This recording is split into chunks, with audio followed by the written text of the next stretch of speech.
Maravilhoso. Já entramos, ó, muitas pessoas. Já tem 9, pelo menos. Já dá para ir começando. Ai, que interessante. Quem que já leu esse livro ou tentou ler esse livro? Não precisa falar no vídeo, pode ser por chat também, né? Mais confortável. Alguém já tentou? Eu vi muita gente que desiste logo no começo, por causa do tal do discurso preliminar. Eu já assisti ele, já li ele em audiobook e li a metade nele físico, de muito difícil compreensão. É assim, é um livro muito conteúdo e precisa abrir outras caixinhas no entendimento para a gente poder assimilar as informações que esse livro passa, mas é fantástico. Ele é meio. Muitos momentos é um pouco travado, justamente por causa da quantidade de referência que ele põe ali, e muita referência da época dele.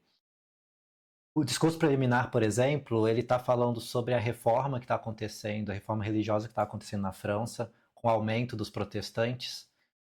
Porque ele já deixando claro, Eliphas Levi, ele é católico, na verdade, né? Ele é cristão, católico e bruxo. E ele, de um tempo atrás, a discussão de será que pode ter cristão, bruxo. Bom, o Eliphas Levi era. E ele, apesar de ter tido as suas desavenças com a igreja, ele continua defendendo a igreja como um agente de modificação e de evolução da humanidade. Para ele, assim, isso é certo e indiscutível. Assim, e ele deixa isso muito claro em muitos momentos desse livro. Estou trazendo isso para dar o contexto, porque que ele vai falar sobre, muitas vezes, sobre Jesus, sobre a igreja, sobre o Papa, sobre a instituição. Às vezes com críticas. Para ele, a igreja poderia ter detido um poder maior. A coisa é que eles não quiseram trazer a verdadeira iniciação para a humanidade. Isso que ele acredita. A igreja reteve a iniciação e, vamos falar, bloqueou até onde era para ir a evolução. Isso é tudo coisas dele, né? Aqui eu estou compartilhando as opiniões dele. E voltando para o discurso preliminar, ele vai apresentar essa coisa da igreja e o outro fenômeno que estava acontecendo, que era Napoleão, que tinha acabado de morrer, tinha morrido há pouco tempo, que foi um cara que trouxe também uma grande revolução cultural e política para a França. Levi, ele é francês e estava escrevendo essa obra na França. Então, toda hora vem as referências do que acontecia naquele momento, 1500, 1850, etc., na França. Então, ele não tem um acesso a outras referências. A ciência, que ele vai se referir diversas vezes, ainda é uma ciência. Para nós, agora, está engatinhando, né? Aquela comparando, né? Mas para a época dele, a ciência já estava com esse status de uma coisa absoluta, a reveladora da verdade. Já havia um conflito, vamos pôr, acontecendo, desde a época da Renascença. Quando vem a Renascença, falando final de 1600, tal, vem esse resgate de ciências mais voltadas à matéria, à biologia, à química, etc. E a explicação do cosmos vai deixando de ser coisa exclusiva da religião. Então você tem esse momento que tanto pela repressão da igreja como pelo avanço da ciência, a coisa do ocultismo, da magia, do místico vai ficando de lado. As ordens vão sumindo, as iniciações vão desaparecendo. E ele tenta com esse livro. Esse é o primeiro livro dele relevante. Ele depois escreve outros para se aprofundar nos temas, mas com esse livro, a grande premissa aqui é fazer a conciliação entre ciência, religião e magia. Isso é o que ele quer pôr aqui, isso que ele vai apresentar. Vai apresentar as leis que regem o universo e por que que todos falam da mesma coisa, na verdade. Achando que estão falando de coisas diferentes e estão em conflito. Então ele acho que é o primeiro, ou um dos primeiros que vem nesse movimento de fazer uma conciliação entre forças aparentemente opostas. Sim, E, Jesus. Gabriel, permita-me uma pergunta. Você acha mesmo que algum dia será possível essa conciliação?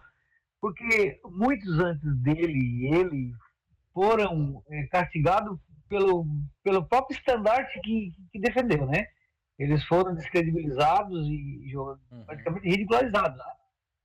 Pelo estandarte que eles defendiam, porque, sei lá, eu penso que a religião ela não vai estar aberta para esse tipo de conhecimento, porque acaba querendo enfraquece os padrões, né, deles de manipulação, né? Também, eu acho que não existe uma conciliação universal possível, porque é da natureza humana mesmo, a sua polaridade, seus partidos, as suas bandeiras, e um grupo fica contra o outro e outros que estão, vamos pôr, na liderança desses grupos também não querem nenhum tipo de conciliação, porque é isso, né? A gente cria as suas próprias centros de, vamos pôr, núcleos de ideologia, que é algo que ele também vai apresentar nesse livro. Eu gosto desse livro porque, na verdade, ele fala de todas as coisas, e vai falar também das diferentes correntes, que é isso que a gente está falando aqui. As correntes são um coletivo de crença. Então você tem esses coletivos de crença que vai ser a igreja católica é um, a igreja adventista é outra é outra. Pegando igreja, você pode fazer em partidos também, né? Cada partido vai ter uma corrente ideológica, justamente assim que se fala.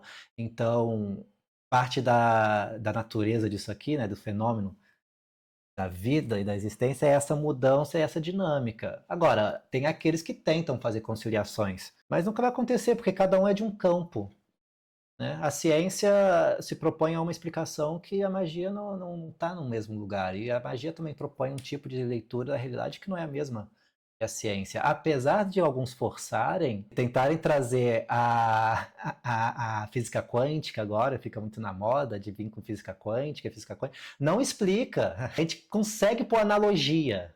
Dá para fazer uma analogia, olha só, isso aqui que tem na física quântica é muito semelhante com aquilo ali.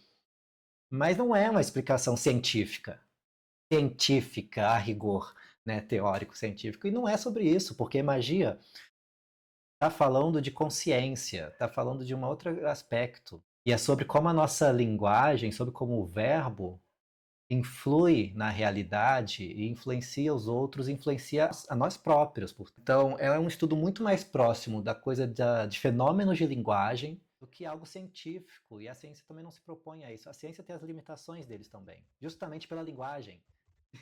É limitado. Porque Por isso eu acho que Eliphas Levi parece que antecipa, né? Sei lá, talvez vou ser bem drástico agora, mas antecipa Maio de 68 ali na filosofia, que tem a ver com a linguagem performando, né? No cotidiano mesmo, né? E o que hoje a gente vê, né? Que em 68 era só um discurso, hoje em dia a gente vê traduzido em movimentos, transativismos, né? Ou outras coisas, entendeu? Assim, a gente vê como isso se tornou muito real. Sempre foi, né, sobre a linguagem, e a percepção disso era algo que, como ele põe no livro, exclusivo aos iniciados, né? Quem não é iniciado que não sabia, supostamente, enfim. E ele vai trazer isso, o iniciado percebe a força, o poder do verbo.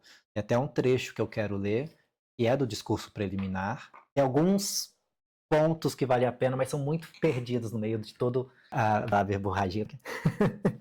Há muitas palavras que ele vai falando. Olha só. Esse aqui. A verdade é a vida. E a vida se prova pelo movimento.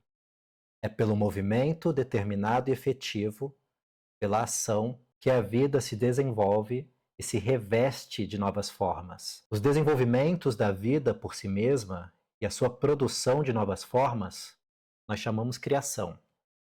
A potência inteligente que age no movimento universal, chamamos de verbo. Ou seja, ele lê algo, uma certa vontade inteligente que existe e dirige os fenômenos do mundo.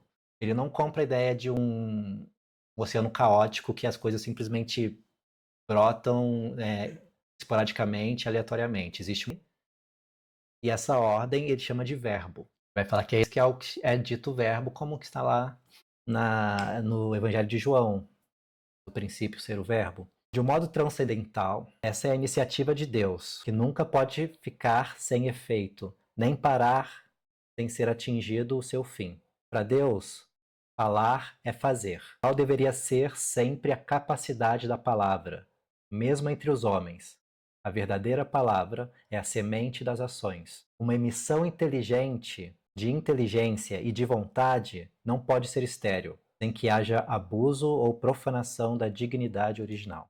E esse é um ponto assim que tipo, a frisar, né, em toda a filosofia do Eliphas Levi e na questão da magia, de onde ela vai se desenvolver a partir disso, que é qual deveria ser a capacidade da palavra, mesmo entre os homens. A verdadeira palavra é semente das ações. Isso novamente vai ser muito trabalhado mais perto da gente, vamos pôr, pelo Crowley, quando ele vai trazer que a palavra do Ion, a lei, né, da era, seria abracadabra, ou abrahadabra, que é a eu crio enquanto falo, a tradução. Então, todo o desenvolvimento ali também, novamente, vai vir do poder criador enquanto se fala, mas enquanto se fala com a consciência e com a potência do que você está falando. Enquanto a gente está disperso na nossa fala, a fala ela perde, né, a potência, ela perde a vontade, porque não tem direção da vontade. É uma vontade dirigida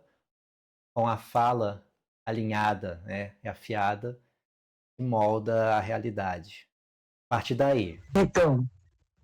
Então, eu lembrei isso lembra Eca dos egípcios. E como os egípcios já trabalhavam dessa maneira também. Porque para eles a palavra, né, a Eca, o que era magia, mas ao mesmo tempo eu não lembro o termo certo. Não sou egiptóloga, não conheço nada, mas é como assim, quando eles estavam falando, eles não era simplesmente um falar. Claro, a gente está falando de sacerdotes, né? Mas o ato de falar ou de escrever, desenhar, era mágico em si, porque ele fazia. Ele não era um ato de, estou escrevendo, né? Ou representando algo. Não, eu estou fazendo algo. É uma ação em si, no momento, entendeu? Uhum. Desculpa, não sei se você entendeu, mas Sim. acho que dá para você pensar aí. Tem vários. A gente pode pegar tipo uma leitura de várias culturas que trabalham diferente, né, do que a gente conhece com a conjugação mesmo de verbo, com as palavras. Eu lembro de ver de uma cultura indígena daqui, né, do Brasil, que não tem uma conjugação no passado e no futuro. Eles estão sempre falando do presente. Eu lembro de ver essa matéria, achei muito interessante. Se a sua linguagem não tem passado e futuro, você não tem nem escolha de não estar no presente. Você está vivendo no presente sempre, a todo instante. Só existe aquilo que está ali diante de você.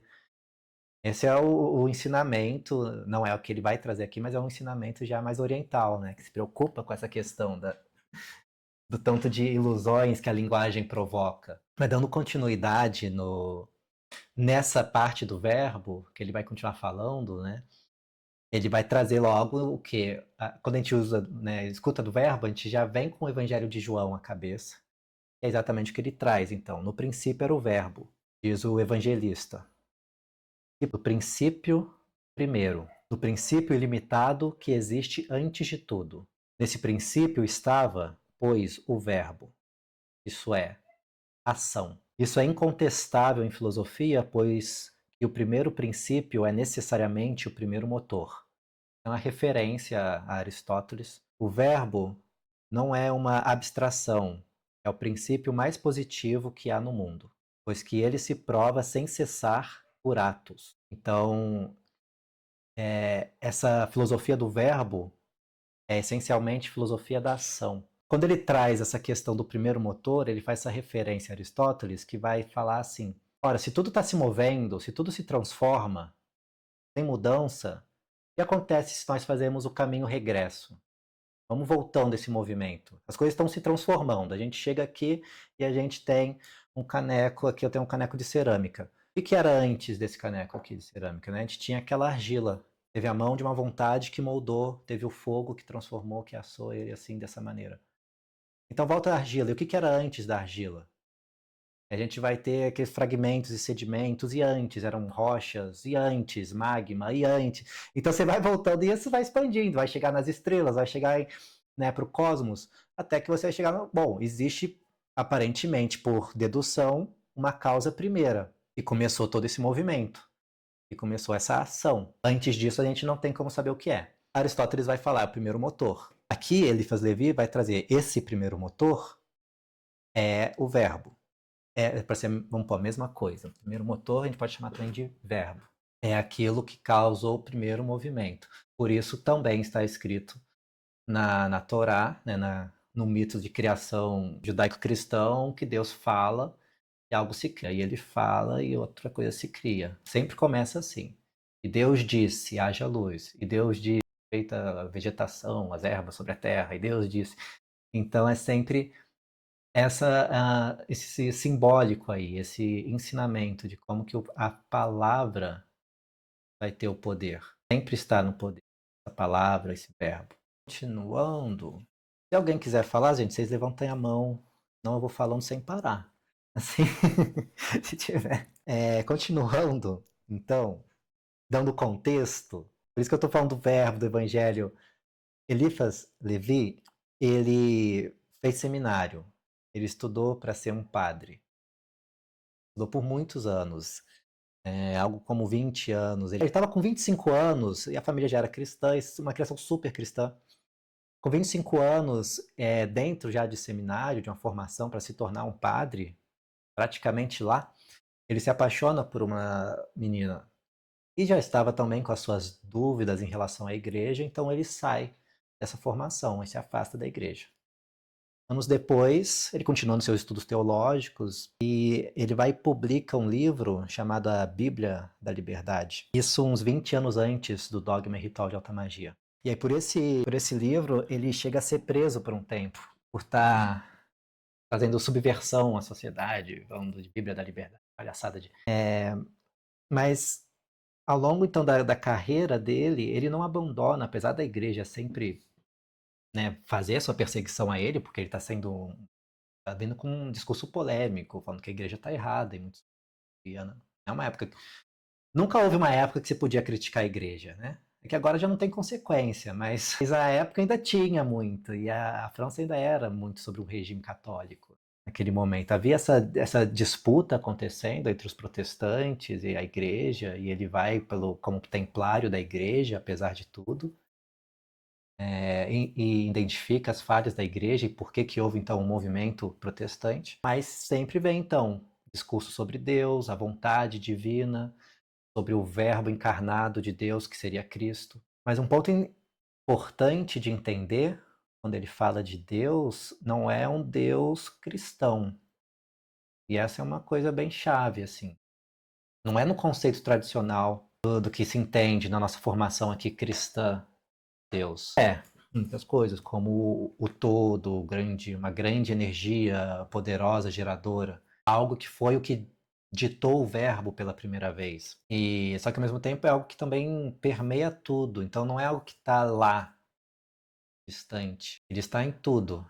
A força que permeia tudo isso. E isso difere da criação, né, da erudição cristã tradicional. Então ele tinha um lado meio panteísta? Ele não vai negar as outras forças, né? Ele vai ver todos os deuses como forças, manifestação de forças da natureza mesmo. Ele não porque assim, em magia, nessa tradição hermética, você não necessariamente fala que não existem deuses ou que existem, isso depende muito do indivíduo. Isso já parte do particular, Mas o que acontece em magia é que você faz uma analogia de todos os símbolos, de todos os arquétipos, de todos os significados, baseando-se, isso já avançando um pouco alguns capítulos, baseando-se nos planetas. Cada planeta tem uma propriedade, tem uma natureza. Os astros, na verdade, porque também vai estar incluso o Sol, a Lua, né? Os astros até Saturno, que era o que se sabia até certo momento, né? Ainda não se tinha conhecimento de Netuno, Plutão e Urano. Uma menina, fala mentira. Aí, quando que descobriram Urano? Foi depois, né? Final de 1800, eu imagino, alguma coisa assim, começo de 1900. De qualquer forma, a magia, o hermetismo, a alquimia, então vai trabalhar os astros partindo primeiro, vamos pôr, até certa época a Terra era o centro e os outros astros orbitavam. Apesar de já ter mudado, na época do Eliphas Levi já mudou essa visão, já se entende, já é certo, o Sol é o centro, é heliocêntrico. Já tem toda essa percepção aqui, já passou Galileu, já passou Newton, já passou essa galera. Então já se sabe muita coisa. Mas a visão do hermética permanece como o homem é o centro. O homem permanece como um centro no universo.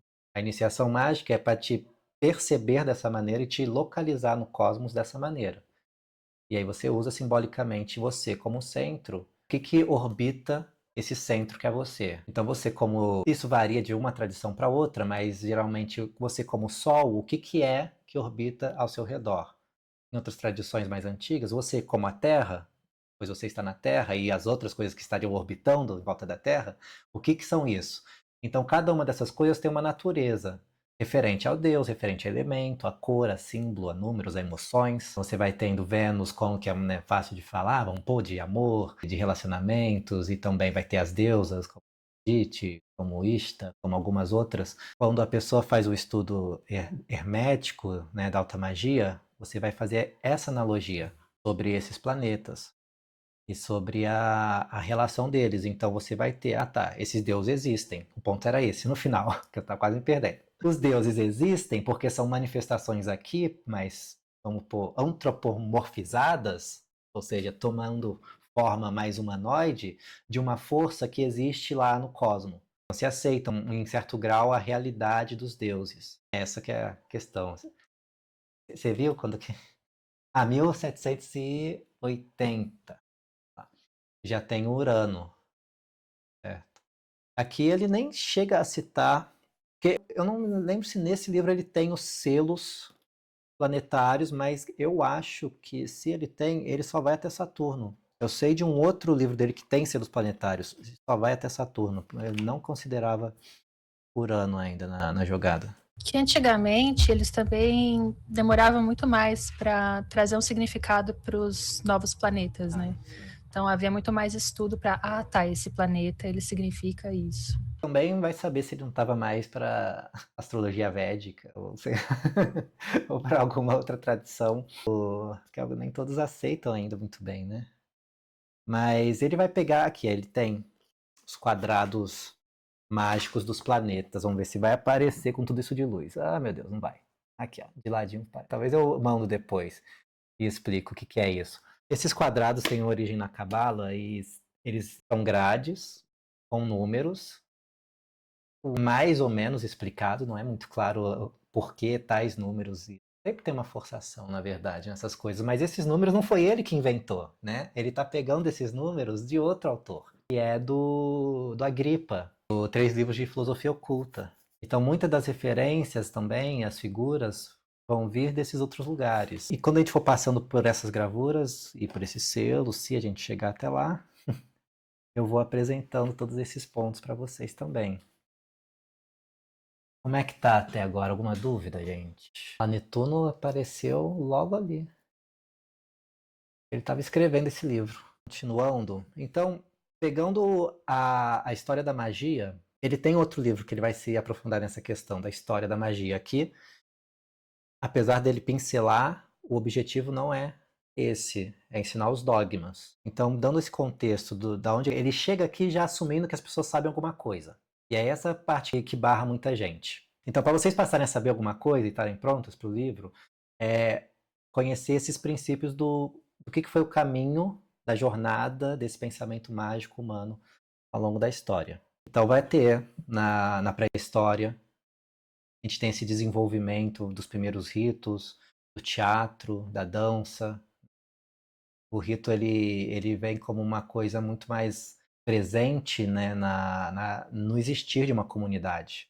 Organiza a comunidade, equilibra, traz aquele apoio emocional para a comunidade. E o xamã é esse responsável que vai fazer todo esse intermédio entre forças sutis ou superiores com a comunidade. Porque a gente se depara com um mistério. Em algum momento, quando a gente entra na linguagem e desenvolve isso, a gente se depara com um certo mistério. A linguagem não soluciona ainda. Fica esse lugar. E é esse mistério que é a proposta, né, da magia. A própria ciência também tenta, claro. E os magos, alguns falam com certeza, não sei baseados em quê, mas eles vão fazer com muita certeza um mistério. A partir dos xamãs e da pré-história, a gente tem o outro polo, né, o grande polo da magia, então, para essa época, principalmente da Renascença em diante, é o Egito. Aí o Egito se torna esse lugar que era ainda muito misterioso. Essa época aqui dele, estão acabando de redescobrir o Egito. Na época dele, a maior parte estava completamente coberto de areia. A esfinge ainda estava só a cabecinha dela para fora. Nem se Foi sabia. quando surgiu a egiptomania, né? E quando isso. E a descoberta da pedra de Roseta, né, que possibilitou a leitura dos hieróglifos, ela também é muito recente. Foi uma expedição de Napoleão, né, que foi para lá, inclusive, é pouco antes dele. Estava tendo essa descoberta do Egito ali, as traduções, um começo de entendimento do que era esses hieróglifos. E esse é um dos motivos do porquê que até então se tinha o tarô como uma invenção egípcia, porque olhava aqueles hieróglifos nas paredes, nos templos, são figuras, e você olha o tarô e as figuras são muito semelhantes, de certa maneira. Você vê uma proposta semelhante, dá para perceber uma coisa ali que conversa uma com a outra. E como o Egito já tinha essa mística, né? A fama da magia e dos grandes magos egípcios, ele vai defender também essa visão de que o tarô foi uma invenção lá criada por sábios egípcios, tanto que ele vai chamar o tarô como o livro de Thoth, o deus egípcio que era o escriba, equivalente a Hermes, equivalente a Mercúrio. Mercúrio deus e Mercúrio planeta. Novamente, por isso que é interessante sempre ter começar a desenvolver essa visão holística. Quando você falar de quem que é esse cara? Sabe o que ele representa? E Thoth, também vai representar o comércio, a comunicação, a escrita, a magia, a medicina. Então ele era o que trouxe dentro lá da mitologia egípcia, ele é um comunicador. Ele é esse cara, o psicopompo, ele é o que traz a mensagem dos deuses e leva a mensagem dos humanos também para os deuses de volta. Ele faz o meio de campo de levar a mensagem e trazer. Tal qual Hermes e Mercúrio para os romanos. Por isso por isso que os gregos vão observar Thoth e vão falar, peraí, a gente tem um parecido com esse. É Hermes. Só que aí o Hermes dos gregos não é idêntico ao Thoth. Por isso vai vir o que eles vão ver que é um Hermes diferente, né? Um Hermes iniciado na magia, nos grandes mistérios. Então é o Hermes Trimegisto.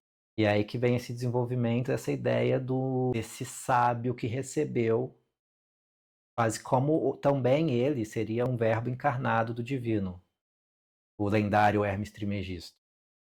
E é ele que traz o tarô. Ele é o mesmo que Thoth. É aí que vem a ligação, então, com o hermetismo, com a alquimia. Hermes Trismegisto, quem já ouviu um pouco de MPB, já sabe, é o que escreveu, né, a Tábua de Esmeralda, a qual o Benjor vai se inspirar e fazer um álbum maravilhoso, um dos melhores do Brasil, talvez do mundo, inclusive. Ele escreve a Tábua de Esmeralda e escreve o Corpus Hermeticum. Tábua de Esmeralda é o que vai criar o pensamento, vamos pôr, da alquimia. É um texto minúsculo, muito pequenininho, só alguns versinhos, ensinando como criar a pedra filosofal. Uma linguagem hipersimbólica, né? Meu pai é o sol, minha mãe é a lua, no vento fui gerado, no seu ventre, pelo vento, aí já não lembro mais a história. Mas ele é interessantíssimo e todos os alquimistas, a partir das suas experimentações, tentavam era decifrar esse código. Um código que, vamos pôr, é revelado aqui no Dogma e Ritual de Alta Magia, de certa forma. E vai ser nisso, na linguagem, novamente. É o entendimento de como usar a linguagem. É uma fórmula de entender simbolicamente o que o Sol representa, o que a Lua representa, o que a Terra, o vento, o que são essas coisas. Por isso que enriquecer a sua linguagem com simbolismos, com essa relação entre um e outro, é o caminho, entendeu, do iniciado para entender e começar a saber como fazer de verdade isso. Por que se usa aquele elemento naquela situação e não outro elemento? Quando você tem uma intenção e quer conquistar algo, quais elementos que devem ser adotados naquele momento? Por isso que até quem já tem um conhecimento assim de astrologia, no geral, já está um pouco mais avançado nessa parte, porque se você estuda essa relação dos planetas com seus elementos, com seus símbolos. Eu não estou nem conseguindo acompanhar muito a discussão aqui. Ah, sim. O Churran, ele é um lugar em que eu percebi em algum momento na minha vida essa falta de rituais e por isso justamente fiz questão de trazer por conta própria. Ninguém vai trazer para mim. E o Eliphas Levi vai falar aqui no livro exatamente muito disso, as iniciações se perdendo e a tentativa de resgatar a iniciação e resgatar o verbo perdido. Dando continuidade, essa questão do verbo perdido é aquilo que casa aí com a Cabala. E eu não vou me aprofundar muito, tá? Vamos com calma. É muita coisa de uma vez. Mas o que tange a Cabala também é a busca do verbo. Para a Cabala há um verbo perdido. Seria a pronúncia do nome de Deus. Essa pronúncia, o nome de Deus, simbolicamente, é o germen da geração de toda a realidade. Foi a primeira palavra, foi o primeiro verbo manifesto. E aquele que, a lenda, né, diz, aquele que descobrir a pronúncia, a vibração desse nome, ele cria e destrói a bel prazer como quiser. Ele se torna Deus. É isso. Então, que é aquele tetragramaton, as 4 letras do nome divino. A pronúncia foi perdida e tem, enfim, uma infinidade de livros sobre isso e lendas sobre isso. Em algum momento a gente pode conversar sobre Cabala. Isso aqui vai vir de pouquinho. Inclusive, no capítulo 4 vai ter. Eu tenho de memória esse livro inteiro. Capítulo 4, a gente vai estudar isso mais profundamente. Então, aguardem, tá pertinho. Seguindo na história da magia, boa noite, Lucas. Certo. Então, a gente chegou no Egito, a gente chegou na relação no que tange os gregos com aquilo, vindo Hermes Trismegisto. Aquela época em Alexandria está tendo muita troca de conhecimento, de estudo, que a gente mais tarde vai chamar de alquimia e de hermetismo, era a ciência do cotidiano, né? Era a ciência e a filosofia do cotidiano, estava explicando os fenômenos a partir do que a gente hoje jogou num lugar meio distante, às vezes, né? Fora da academia. Aquilo era academia, isso é academia na época. A gente está falando ali de Alexandria e do Egito, e essas, vamos pôr aí já alguns séculos antes de Cristo e vai continuar até vários séculos depois, né? Então, seguindo, a gente vai chegando no Império Romano, em que esses estudos se espalha. Quando o Império Romano ele traz esse avanço do transporte, uma certa uniformidade na linguagem. Antes você tinha um núcleo ali que falava grego, principalmente, ali naquele meiozinho ali do Mediterrâneo. Turquia, Grécia, Egito, né? Você tem uma pontinha ali. Depois que os romanos tomam conta dessa área toda, tudo fica um pouco mais globalizado naquele Oriente Próximo e Europa. Aí começa a ter muita troca de muitos cultos e muitas tradições. É nesse momento que chega para, vamos pôr, num campo maior, conhecimento, né, geral, o saber dos magos, mas dos magos, aqueles sacerdotes persas, que eram chamados magos. O nome mago, né, é o termo do sacerdote persa, exclusivamente, hoje em dia, veio daí.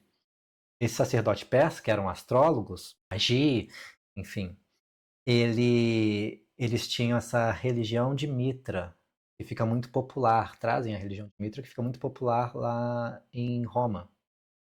É uma religião iniciática, ela tem uma parte exterior, que se celebrava rituais abertos, né, faziam quase que literalmente uma eucaristia, ao qual é feito na Igreja Católica. O ritual da Igreja Católica veio desse ritual de Mitra, né, a missa. Ela era a mesma coisa, celebrada um cálice de vinho, pão que era repartido, o vinho simbolizava o sangue, o pão, a carne, e eles repartiam isso entre as celebrantes do ritual. O sacerdote que celebrava a missa das cerimônias de Mitra se chamava padre. Olha que interessante, né? Estranha coincidência. E essa religião, que antes do cristianismo e começa a se espalhar entre todo o Império Romano, entre os soldados, imperadores, ela acaba sofrendo concorrência com o cristianismo, né? O cristianismo começa a ganhar popularidade nessa época, isso aí já século I, século II, está crescendo o cristianismo e começa a ver esses conflitos entre eles, culminando no momento em que o Império Romano oficialmente se torna cristão, Constantino assina lá, oficializa, e aí vão destruir todos os cultos a Mitra. E vão apagar, vão fazer questão de apagar o melhor que podem esse passado. Porque até então não se tinha essa visão de simbólica solar de Cristo. Isso foi a maneira de... já tem uma religião muito popular aqui, que é a Mitra. Vamos pegar essa outra ideia e colocar aqui. A gente tira a mitra, deixa os símbolos solares, deixa a missa, deixa o ritual, coloca outros aqui em cima, aí colocam ali Cristo e fazem essa salada. Deixa eu só colocar uma coisa. Mas nesse meio termo também tem todo o gnosticismo acontecendo ali junto, né? Isso. Tem o gnosticismo. E era o ponto que chegamos. Aí, o gnosticismo, ele... Hoje em dia a gente põe uma coisa de jogar todo mundo na mesma caixinha, né? Assim, a gente fala os gnósticos como se houvesse uma uniformidade, muitas vezes as pessoas entendem assim. Mas não era muito diferente. Em cada lugar, por onde se espalhou a mensagem cristã, o gnosticismo ele vai adquirindo aquilo que tem ali. Então você vai ter uma região que vai ter uma coisa muito mais de ritos mágicos daquela parte. Quem está mais por Oriente pega ali uma coisa assim. Tem relatos de algum tipo de até de tantra gnóstico em algumas regiões. Tem isso, muita coisa a gente não sabe com certeza. E tem gnosticismo bem mais tardio também, né? Sim. Esse aí, depois do Samael, Aor, que ele vai trazer. Teve também os cátaros, que são uma tradição gnóstica, que já é 1000 anos depois. Os cátaros já seriam no ano 1100 a 1300, mais ou menos. Então, os gnósticos, eles eram não tinha uma organização, cada lugar tinha a sua coisa, a sua filosofia, o seu culto, sua liderança ou não. Alguns eram comunidades isoladas, a maior parte tinha iniciações, outros era mais um modo de vida meio ascético. Independente, assim, o que tinha em comum é que eles acreditavam em Cristo, mas de cada um à sua maneira. Para alguns, Cristo era Deus encarnado, para outros, Cristo era uma ideia, né? Uma coisa a você tornar-se como.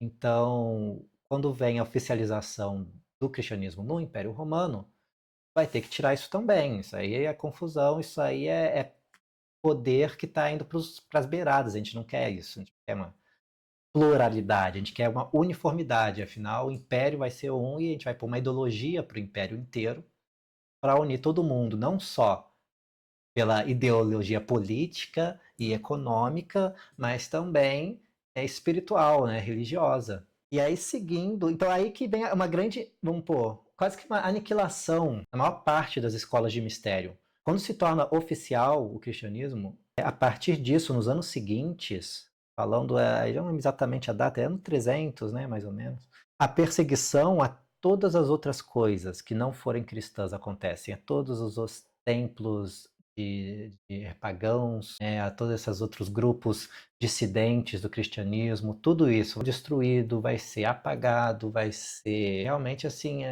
até mortos, né, também. Vários de quem não se converteu simplesmente dançou. Então sumiu a iniciação dos Eleusis, sumiu as iniciações do Egito, de Ísis. Boa parte da queda dessa grandiosidade da época do Império Egípcio vai vindo a partir disso. Quando começa a ter se destrói os mistérios ali do Egito, acaba com o clero, que era o que sustentava o status quo ali, naquela região. O Egito vai sendo abandonado, todas essas questões, por isso que tudo vai virando ruínas, esses templos, essas pirâmides, essas esfinges, é tudo imagens do pagão, né, dos pagãos do passado. Isso é tudo perverso. E é aí que rui essa ruína do Egito e de outros lugares, dos templos gregos, do oráculo de Apolo, já, e todos esses lugares. Vem com a perseguição deliberada do Império Romano quando se torna oficialmente cristão. E aí começam as lendas, né? E daí que vai ver quem que fez, quem que não, e quem que herdou a verdadeira magia, o verdadeiro verbo, os Então, templários. isso daí é Baixa Idade Média, então, né? Não, agora chegando na Baixa Idade Média. Porque aí depois. A Idade Média vai começar essa Baixa Idade Média logo, né? Logo em seguida. Isso. Quando divide, né? O Império Romano vai dividir, porque aí começa a ter uma dissidência entre alguns cristãos e outros cristãos, e aí você vai ter o apostólico romano e o ortodoxo, e aí que tem a entrada, né? O início da Baixa Idade Média, que é alguns poucos séculos depois. E aí vai passando, então vai ter essa oficialização ali da igreja que se estabelece e fica isso. E acaba com todas essas coisas e começa a perseguir qualquer tipo de expressão fora do que está ali, bíblico, do clero. Então, avançando, aí começa a falar, deu pano para manga aí de começar as lendas que a gente tem hoje em dia. Desculpa, gente, eu vou pontuando às vezes, é para eu me achar. Tá. É que eu dei assim, eu me achou, é isso, né? É aqui, é isso, aqui que nós estamos, tá bom? Isso. Perdão. Mas é importante, porque aqui no livro ele vai voltar para um lugar, vai ir depois, vai falar, e ele não vai te dar contexto quase nunca. Então, quando eu passar por lá, eu vou falar, lembra que eu falei do Império Romano? É só isso. Por isso que eu tô dando essa paginada aqui da história desse pensamento místico. Isso, se perde ali. Tem um momento que se perde, que é quando o Império Romano vai ter esse movimento ali de perseguir o paganismo, tudo que foi considerado pagão. E os gnósticos, óbvio, porque eles também estavam pegando. Os gnósticos no Egito, por exemplo, como eu falei, eram cristãos a rigor, mas eles liam essas coisas de Hermes Trismegisto, eles estudavam alquimia, eles estudavam corpus hermético. Foi encontrado, né? A única biblioteca gnóstica que encontraram, isso já 1950 e pouco, se não me engano, mais ou menos isso, contém esses livros também da alquimia, o Corpus Hermético, a Tábua de Esmeralda, junto com o Evangelho de João e outros evangelhos que não são da Bíblia, né? Como o Apocalipse de Pedro, o Evangelho de Tomé, o Evangelho de Maria Madalena, vários desses outros foram achados. Então a gente sabe que eles estudavam o que tinha na região. Era uma coisa meio plural, assim, de um estudo mais abrangente, né, mais vasto. Não era fechado a alguns poucos livros que foram selecionados por um clero, como é o que acontece com a Bíblia. E aí, a partir disso, então, vai vir o outro movimento relevante. Isso é algo contemporâneo, né? Hoje em dia a gente atribui aos templários eles detinham um grande saber, uma grande magia. Isso começa aí, por volta já da Renascença também, 1700 e tanto. Algum fulano vai começar a falar dos templários assim como detentores de uma coisa, e Eliphas Levi é o responsável por deixar isso mais forte, assim, com a questão do Bafomé. É aí que vai ficar popular a história do Bafomé, né? Eliphas Levi que vai trazer esse cara de volta. Os templários lá teriam, né, dentro do inquérito para perseguir, eles teriam sido postos como pagãos, eles se converteram, essa é a acusação, né? Eles se converteram ao paganismo e adoravam um deus chamado Bafomé. E aí ficou, nenhum templário, assim, os templários que admitiram isso foi sob tortura, então não se achou um símbolo de Bafomé, não havia uma imagem de Bafomé para apresentar, não teve um inquérito que é aqui, apresentamos essa imagem aqui, ó, que eles não tinha.